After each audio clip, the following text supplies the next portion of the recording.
Marqué que la France avait imprimé 1,3 milliard de billets. Ça remonte à quand les billets? Juste pour terminer sur la monnaie, comme ça on aura vraiment fait le tour de la monnaie. Alors, les pièces beaucoup, mais les monnaies, enfin les billets depuis quand? si on veut remonter aux plus anciens billets, c'est la Chine qui a inventé le billet, comme la Chine a inventé le papier et l'imprimerie. Et donc, Oui. c'est eux qui ont fait les premiers billets. Pourquoi? Parce que par rapport au SAPEC que je t'ai montré tout à l'heure, quand tu avais une petite somme pour payer, soit tu avais déjà quelques pièces. Quand tu avais une somme un peu plus importante, tu avais cette ligature sur laquelle tu avais des pièces. Mais quand tu avais une très grosse somme à payer, étant donné qu'il n'y avait pas de monnaie en or et pas de monnaie en argent, ça voulait dire qu'il fallait se balader avec 500 kilos de pièces pour payer quelque chose.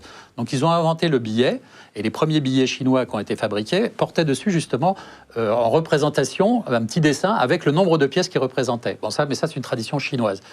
Le billet de tradition occidentale, il apparaît au XVIIe siècle, essentiellement par la Banque d'Angleterre, et également par la Banque de Suède. La Banque de Suède, c'est parce qu'à l'époque, la Suède n'avait pas de mines d'or et d'argent, mais ils avaient des mines de cuivre.